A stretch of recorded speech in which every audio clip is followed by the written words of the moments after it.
es mi objetivo en esta tarde que tanto ustedes como yo seamos confrontados por la palabra en esta tarde. La palabra de Dios es viva y eficaz y más cortante que toda espada de dos filos. La voy a pedir así, aquí están algunos de pies. Vamos a leer esos versículos. Vamos a Mateo capítulo 5. Mateo capítulo 5. Y vamos a estar leyendo el versículo 13 en adelante. Hasta el 16. Dice así, y si puede leerlo conmigo, del 13 al 16. Vosotros sois la sal de la tierra, pero si la sal se desvaneciese, ¿con qué será salada? No sirve más para nada, sino para ser echada fuera y hollada por los hombres. Vosotros sois la luz del mundo. Una ciudad asentada sobre un monte no se puede esconder, ni se enciende una luz y se pone debajo de un almud, sino sobre el candelero y alumbra a todos los que están en casa. Así alumbre vuestra luz delante de los hombres, para que vean vuestras buenas obras y glorifiquen a vuestro Padre que está en los cielos. Damos gracias, Señor, por tu palabra. Damos gracias porque nos permite una vez más exponerla. Te ruego, Espíritu Santo, que tú seas hablando a cada corazón y que nuestras vidas sean edificadas en esta tarde. En el nombre de Jesús. Amén. Puedo tomar asiento. ¿Para qué se usa la sal? Al igual que hoy día nosotros usamos la sal como condimento y como un conservante, de la misma manera se usaba en el tiempo bíblico. Inclusive la sal también se usaba en ese tiempo para curar heridas, para purificar. También hay un versículo en el segundo libro de Crónicas, no lo voy a leer, está en el capítulo 13, que también se usaba la sal como para identificar un pacto entre Dios. Así lo vio el rey Abía, refiriéndose a ese pacto de Dios con David, de que nunca faltaría rey en su trono. Era un pacto de sal. La interpretación general del versículo 13 de Mateo 5 es que hace referencia a la sal como conservante. Por tanto, ve el deber de los discípulos como preservar la pureza del mundo. O sea, la sal en su contexto, en su más general interpretación de este versículo, nos está hablando del deber que tenemos nosotros, los discípulos de Cristo, de preservar la pureza del mundo. Nosotros como sal. También en diversos contextos se usa como metáfora, se usa metafóricamente para hablar de algo que hoy carecemos mucho, que es la permanencia, lealtad, durabilidad, fidelidad, utilidad, valor y purificación. En ese contexto se usa la sal en este versículo para reflejar la fidelidad de los discípulos de Cristo. También se usa la sal en la Biblia, específicamente en este pasaje, para reflejar el carácter que deben tener los discípulos de Cristo, que deben saber al reino. Cuando Jesús termina esta porción del Sermón del Monte, primero están las bienaventuranzas y luego sigue con esto de la sal de la tierra, la luz del mundo. Vemos aquí que esto es como un equilibrio, un punto de equilibrio entre el manual. ¿Se acuerdan que hablamos que las bienaventuranzas, lo que es el Sermón del Monte en su totalidad, viene siendo la constitución del reino de los cielos? O sea, es el manual. Como tal, los discípulos de Cristo debemos comportarlo. Entonces la sal y la luz del mundo, ese equilibrio de la sal como verá la bienaventuranza y nuestra misión en el mundo como luz. Cristo resumió todo el programa del reino o el manual del reino en una palabra: sal de la tierra. Sal de la tierra. Vosotros sois sal de la tierra y luz del mundo, con lo cual revela el carácter del creyente. Luz y sal revelan el carácter del creyente, el discípulo de Cristo. Cuando habla aquí de que si la sal perdieres su sabor, recordemos que aquí se está usando la sal para expresar el carácter del discípulo de Cristo. Nosotros si perdemos esa función de sal, como dice el versículo, no sirve para nada, sino para ser echada fuera y pisoteada por los impíos. Los que hemos vivido en el norte sabemos que hay un tipo de sal que no sirve para cocinar, no sirve para dar sabor. ¿Para qué sirve? Para echarle la nieve. ¿Y qué pasa con eso? Se pisotea, se pisa. En este contexto, cuando una persona, un cristiano, un discípulo de Cristo ha perdido esa característica, esa cualidad de saborear, de dar sabor, de preservar, y no hace lo que debe hacer como cristiano, ¿qué pasa cuando una persona, un cristiano, comete una falta? ¿Qué es lo que sucede? ¿Qué es lo que hace la gente del mundo? Lo crucifican, ¿verdad? Hacen del palo caído talco. Eso es lo que sucede. Por eso dice sí, para echar fuera, para ser pisoteado por los hombres, porque eso es lo que hacen los impíos con los cristianos que cometemos o no nos comportamos al estándar de ser miembro del reino de los cielos. Ahora bien, también habla de que somos luz. ¿Para qué sirve la luz? Para alumbrar. ¿Y para qué más? Es interesante que Jesús usa la sal y la luz como una metáfora para expresar el impacto que la fidelidad debe tener en el mundo. La fidelidad. Jesús usa estos dos elementos para expresar y enseñarnos a nosotros el impacto que la fidelidad debe tener y debiera tener en el mundo a través de los discípulos de Cristo. Debemos iluminar y preservar. Debemos iluminar un mundo que está perdido en tinieblas, en la oscuridad. Un mundo que no tiene sabor a causa del pecado.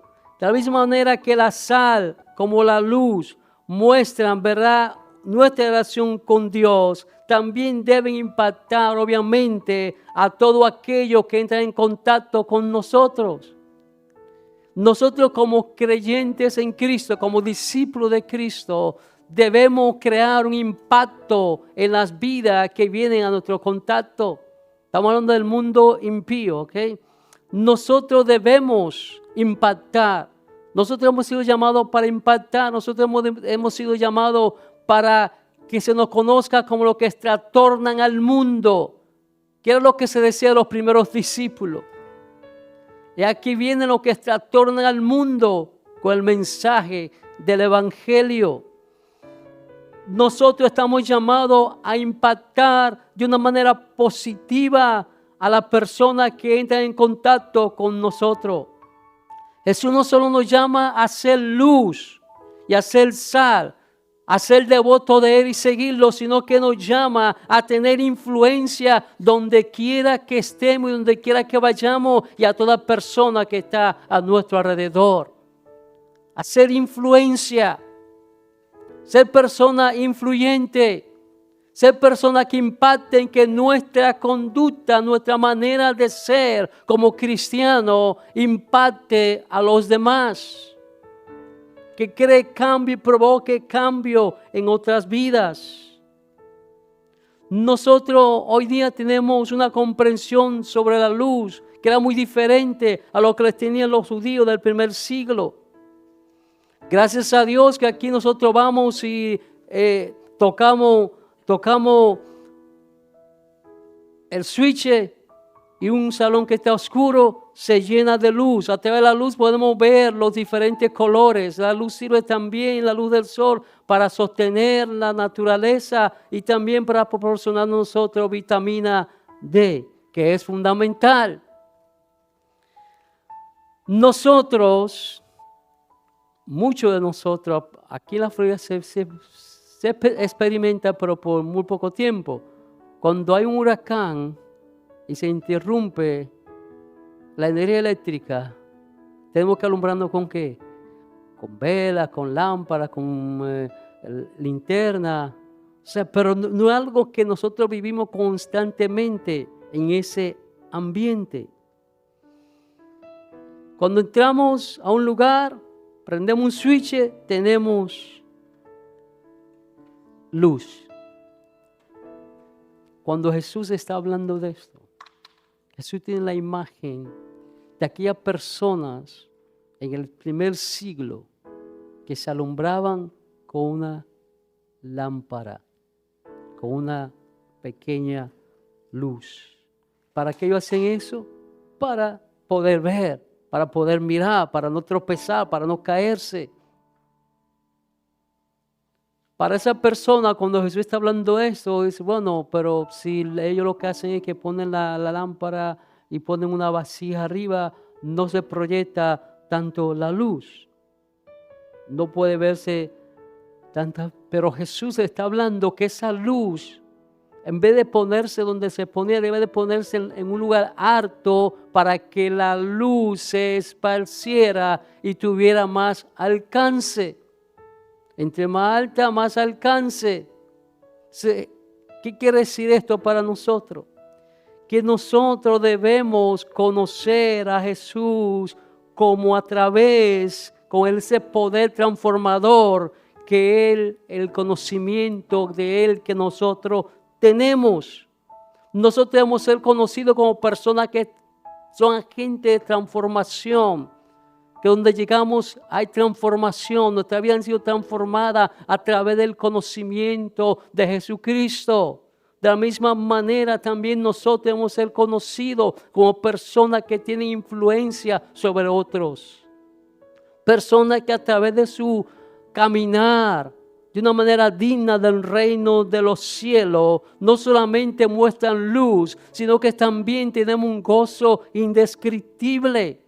Un gozo que procede no de lo que tengamos o carezcamos, sino de que tenemos la esperanza eterna en Jesucristo.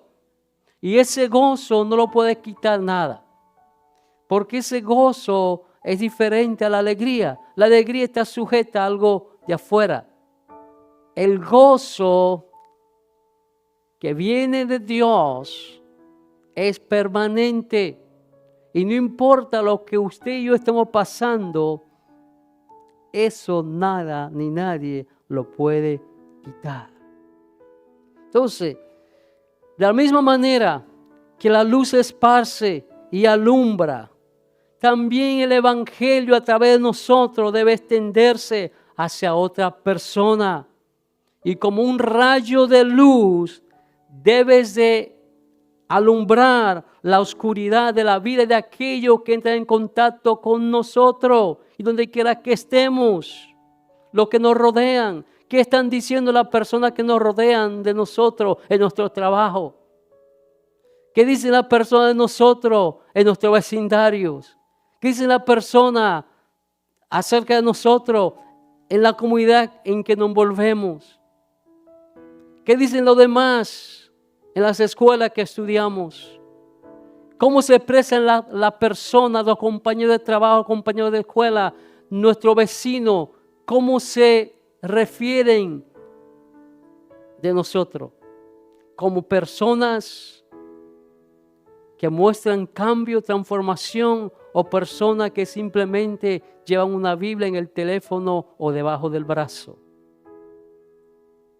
¿Qué está diciendo la gente de nosotros? Y eso es lo que está hablando este versículo. De la misma manera que una lámpara no se enciende para alumbrarse a sí misma, nosotros también, de esa misma manera, tampoco somos luz para iluminarnos nosotros mismos. La luz que nosotros tenemos procede de Cristo. Y esa luz para que se proyecte hacia afuera. Aquí todos somos luz. Aquí todos tenemos la aurora, como dicen, Laura, como dicen muchos. Pero allá afuera, mañana lunes, cuando vayamos a nuestro centro de trabajo, ¿qué vamos a hablar? ¿Qué vamos a decir? ¿Qué van a decir los demás de nosotros? Cuando nos toca tomar el break, ¿qué dicen los demás? Este se tomó 1 hora, eran 45. Este se tomó 1 hora y media, era 1. Porque a veces pensamos que esas cosas pequeñas no impactan a otra persona, porque créanme que los ojos de nuestros compañeros de trabajo y de toda la persona están sobre nosotros. Están sobre nosotros y están al pendiente de cada cosa que nosotros hagamos. Recordemos que en el tiempo antiguo las ciudades donde se sentaban en lo alto, se establecían en lugares altos. ¿Para qué? Por cuestión de seguridad. Cuestión de seguridad, era más fácil defenderse en una ciudad alta que estando en lo llano. Y también se usaban estas luces, era una manera de bastante lejos poder ver donde había luz, una casa iluminada, para si viene el peligro correr hacia ella. Y asimismo, amados hermanos, cuando hay peligro, debe suceder, aunque no sea permanente. ¿Qué sucedió cuando aquí pasó el 9/11 de septiembre del 2001? ¿Se recuerdan qué sucedió? ¿Hacia dónde corrieron la gente? ¿Hacia dónde buscó la gente respuesta? ¿Hacia dónde corrió? Hacia los cristianos, hacia las iglesias. Si nosotros debemos ser un farol donde aquellos que están en oscuridad corran, se refugien. Yo sé que al igual que a mí a usted le sucede a diario, que hay personas que aunque no sean cristianos, saben que usted es cristiano y si tiene una situación, corren hacia usted, ora por mí, ora por mi mamá, ora por mi papá. Y eso debe ser lo que nosotros reflejemos, personas que tengamos la luz de Cristo a tal punto que los demás acudan a nosotros en tiempo de crisis y de peligro. Pero si no somos luz, ni somos un farol que alumbra, nadie va a correr hacia nosotros. Se podía verse de lejos. Para no dar esto en el aire, el almud. Esto era un envase, ¿verdad?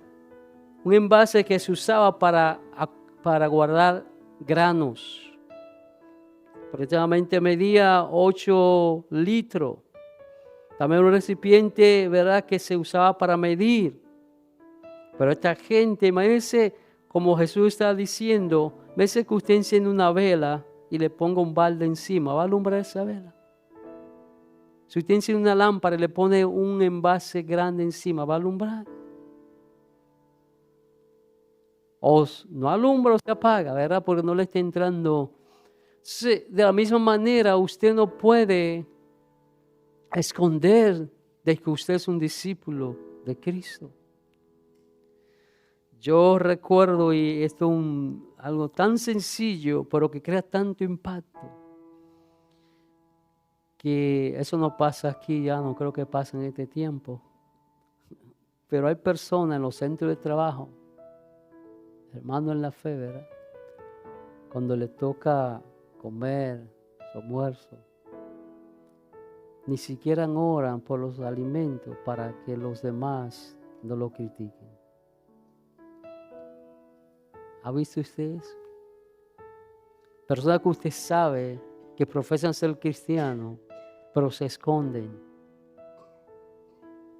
porque tienen vergüenza a que se burlen o se rían de ellos. Entonces, somos luz, solo aquí adentro vamos a ser luz en todos lugares. Tenemos que ser luz en todos lugares, eso es lo que Jesús está hablando. Nosotros somos la luz de este mundo. Entonces, el Señor, amados hermanos, ha provisto luz a nosotros a través de la salvación. De la misma manera que Jesús nos alumbró a nosotros con la luz del Evangelio, también nosotros debemos alumbrar a los demás. ¿Y cómo lo alumbramos, amados hermanos? Que a través de la manera que nosotros nos comportemos, el testimonio que estemos dando allá afuera, los demás glorifiquen a Dios. Que aunque no sean cristianos, digan, este hombre, esta mujer, este joven, esta joven es diferente porque no se comporta como lo del montón. Y el hecho que ellos digan, este es diferente, porque para glorificar a Dios no hay que decir necesariamente gloria a Dios. No, glorificamos a Dios con nuestras acciones. Y cuando una persona reconoce los atributos de Dios que moran en alguien, por ejemplo, cuando dice esta persona es diferente porque él es cristiano, ya con eso están glorificando a Dios. El mero hecho que reconozcan que usted y yo somos diferentes, entonces a través del estilo de vida nuestra, esa persona, muchos de ellos se van a sentir atraídos hacia nosotros, y a través de eso también, de nuestro ejemplo, ellos pueden llegar al conocimiento de Cristo. Porque hay personas que dicen, yo quiero lo que tú tienes, yo quisiera tener esa paz que tú tienes, yo quisiera tener esa paciencia que tú tienes para esperar, yo quisiera tener esa sonrisa que tú tienes, yo quisiera tener esa fe que tú tienes. Entonces son oportunidades, puertas que se abren para que ustedes compartamos de dónde proviene esa paz, de dónde proviene esa paciencia, de dónde proviene ese gozo, y proviene de Jesucristo. Esas son oportunidades. Comenzando con usted, amados hermanos, y conmigo, podemos ser influentes para que a través de nuestra virtud, nuestras vidas en nuestros hogares, el desempeño de nuestro trabajo, la forma que nos expresamos, la forma que ejercemos nuestras vocaciones, aún en nuestras propias diversiones, esto llega a ser tan impactante que atraiga personas a nosotros y puedan conocer a Cristo y puedan recibir el perdón de pecado. Y si una comunidad entera se convierte, imagínense qué cosa más grande sería. Todo mensaje tiene una aplicación, amados. La aplicación de estos 4 versículos es clara. Jesús es bien claro en esto. ¿Cuál es la aplicación de esto, amados hermanos? Nuestra fidelidad, primeramente a Cristo, y todo lo que hacemos debe ser evidente para todo el mundo. Nuestra fidelidad debe ser evidente a todos. El comportamiento del pueblo de Dios debe ser una luz que atraiga a otros hacia Él, que atraiga a otros hacia Cristo. El comportamiento nuestro, el testimonio nuestro debe atraer otra persona a Cristo. Lo de afuera deben sentirse atraídos a alabar a Dios, glorificar a Dios a través de nuestro testimonio, a través de nuestras buenas obras. Deben sentirse atraídos. Ahora bien, lo triste es que hay un efecto opuesto. Hay un efecto opuesto. Tristemente, por lo general, en vez de nosotros atraer al mundo hacia Cristo, la iglesia, que somos nosotros, alejamos al mundo de Cristo. Eso es lo que está implicando Jesús, que la luz nuestra sea una fuente que atraiga a otros hacia Dios. Pero ¿qué puede ser lo opuesto? Que lo alejemos, como Jesús le dijo a los fariseos, ustedes ni entran al reino, ni dejan que otros entren. Jesús está diciendo que nuestro testimonio debe atraer al mundo hacia Cristo, pero tristemente, por lo general, en vez de la iglesia estar atrayendo al mundo hacia Dios, lo estamos alejando aún más. ¿Cómo eso? ¿Cómo y qué yo estoy tratando de decir, amados hermanos? ¿Sabe por qué? Porque nosotros, nuestro comportamiento, entre nosotros, cuando hablo de nosotros, estoy hablando de la iglesia, no estoy hablando de este grupo que está aquí, estoy hablando de la iglesia en general, la iglesia universal de Cristo. No me estoy refiriendo a un grupo en específico. Alejamos al mundo de Dios a través de nuestro comportamiento entre nosotros mismos.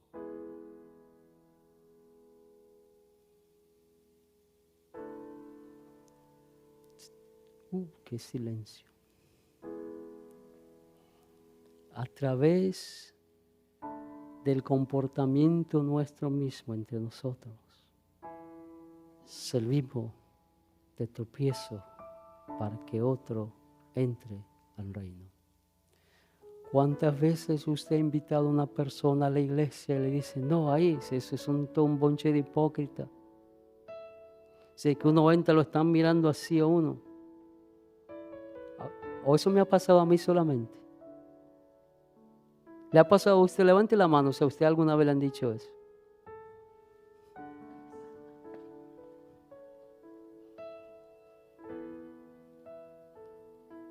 Es triste, pero así es. ¿Por qué? Hay carencia de lealtad y fidelidad e integridad en el pueblo de Dios. Hay falta de fidelidad, lealtad e integridad. Resolvemos nuestras diferencias de la misma manera que las resuelven los impíos.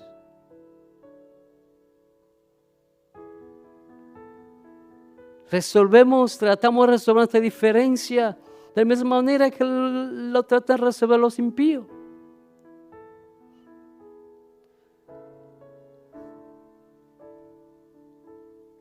De la misma manera. De la misma manera que los impíos. ¿Cuántos miran esos programas de farándula? Ver televisión no es malo, hermano. Alguien dijo una vez que la televisión es la caja del diablo. Pero, ¿qué es lo que pasa en esos programas de farándula? Que las personas matándose uno al otro. Aquel le dijo de aquel, que aquella que está ahora en la cima, los que están abajo la critican y todas esas cosas. O sea, nos matamos, nos asesinamos nuestros caracteres. Nos asesinamos unos a otros, así como lo hace el mundo. O sea, no hay diferencia. Nos envenenamos unos a otros. No hay diferencia. Nos envenenamos, nos criticamos nocivamente. Eso es lo que hice afuera. Yo le dije a ustedes que la palabra tiene que hacernos sentir mal. ¿Se acuerdan cuando Jesús viene donde Pedro y le dice, voy a parafrasear, que no quiero para que diga, el pastor está cambiando la letra de la Biblia. Estoy para hacerlo un poquito más al día. Ay, Señor, bájale un do a eso, porque tú estás muy fuerte. Mira que la gente se está yendo por montones. Jesús le dijo a Pedro, ¿qué le dijo Jesús a Pedro?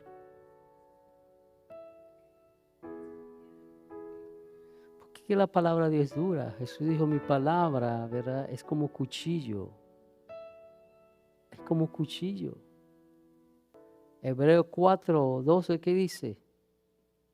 La palabra de Dios es viva y eficaz, más cortante que toda espada de dos filos, que rompe, penetra hasta los huesos, aún los tuéstanos de los huesos, discerniendo los pensamientos y la intención del corazón. Porque eso es lo que hace la palabra. Toda palabra es inspirada por Dios. ¿Y es útil para qué? Para redarguir, para animar, para corregir, para levantar, ¿verdad? Pero también, amados hermanos, ¿qué hace el mundo allá afuera?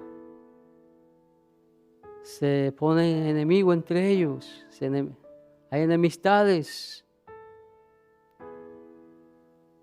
¿Y qué pasa en la iglesia de Cristo? Alguien dijo igual. Igual, hermano. Nos vamos, no literalmente, pero muchas veces a la garata con puño. O sea, ¿sabes lo que quiere decir eso? Eso es un refrán muy dominicano. Cuando se arman esos líos entre personas y hasta se dan golpes. Hermano, eso nunca ha pasado aquí, ni espero que pase nunca. Pero créanme que en los 37 años que llevo en el Evangelio, he visto eso en algunas congregaciones.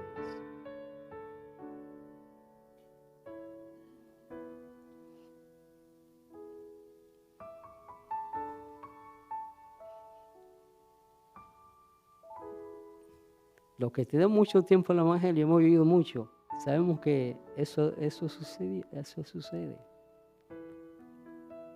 Sucede, hermano. Entonces, nos enemistamos, nos ofendemos, nos matamos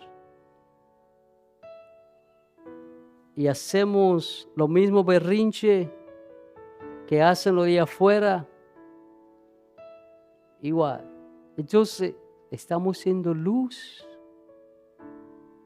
Porque eso es lo que el Señor está hablando aquí. Todas estas cosas no deben suceder en la iglesia de Cristo. Si ustedes son luz del mundo, nosotros debemos ser el estándar por el cual el mundo se mida. Que cuando a usted y a mí, ¿verdad?, nos pongan al lado de un impío, pueda ser que se pueda ver una diferencia. Que la medida nuestra dé muy diferente a la medida del que no conoce a Cristo. Porque nosotros profesamos haber sido transformados por el poder del Evangelio de Jesucristo. Y cuando nosotros hemos sido transformados por el poder de Jesucristo, entonces, como dice el apóstol Pablo en 2 Corintios capítulo 5, versículo 17, he aquí, nueva criatura soy, la cosa vieja, he aquí, todas son hechas. Entonces también si hemos sido transformados por el poder del Evangelio, entonces debemos llevar a nuestra vida lo que dice el apóstol Pablo en Colosenses capítulo 3. Quítese pues de vosotros toda ira, todo pleito, todo enojo, todo celo, toda envidia. Y por ahí da la lista. Revestido pues del nuevo hombre. Revestido del nuevo hombre, revestido de paz, de mansedumbre, de bondad, de benignidad, de fe, de gozo. Revestido, sé lleno del Espíritu Santo. Si soy de Cristo, pues es guiado por el Espíritu de Cristo. El Espíritu Santo.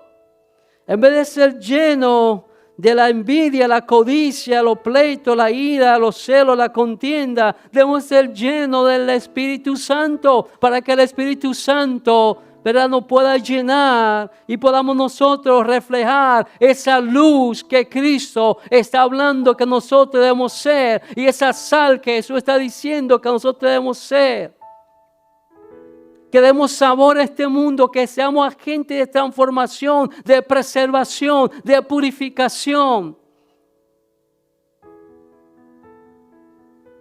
Que demos una medida muy diferente a lo que diera una persona que no profesa ser discípulo de Cristo. Por nuestro comportamiento, muchas veces el mundo, no muchas veces, todo el tiempo, el mundo blasfema el Evangelio y critica a Dios. Por causa nuestra, el Evangelio es vituperado y Dios es blasfemado. Por eso Jesús es claro y enfático cuando dice: ustedes, si son miembros del reino de los cielos, tienen que ser luz. Tienen que ser agentes influyentes que impacten, agentes de transformación.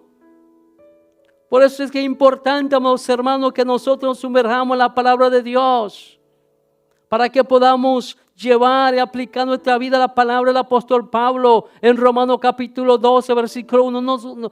Presentar vuestro cuerpo en sacrificios vivos a Dios, que es vuestro culto racional. Y dice luego no os conforméis a este siglo, sino ser renovado por el conocimiento de la palabra de Dios. Amados hermanos, sino una metanoia, un cambio de mente, no puede haber una transformación, un cambio de vida. Si queremos ser luz y sal de esta tierra para este mundo, amados hermanos, primero debemos de empezar a ser luz y sal de la tierra y sal entre nosotros mismos. Si nosotros queremos ser luz al mundo y sal de esta tierra, tenemos primero que empezar a hacerlo entre nosotros mismos.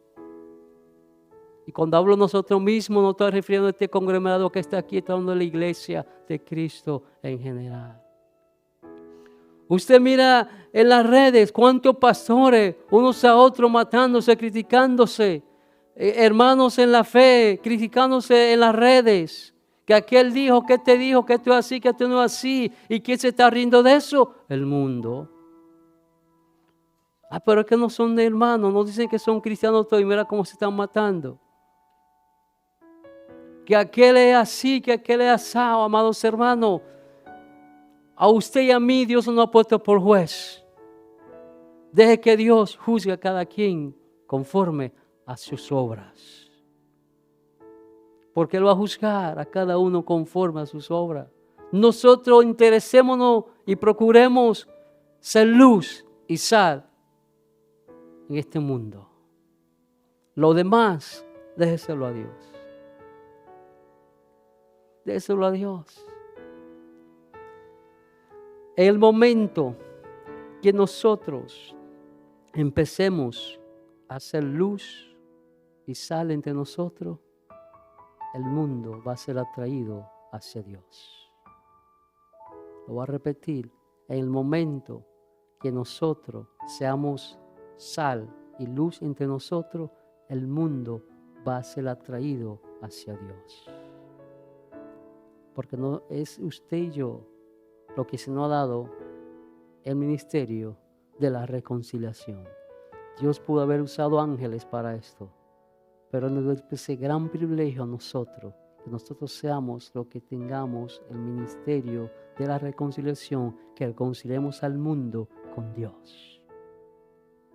Pero eso solo se logra siendo verdaderamente luz y sal. Amén. Vamos a estar de pies.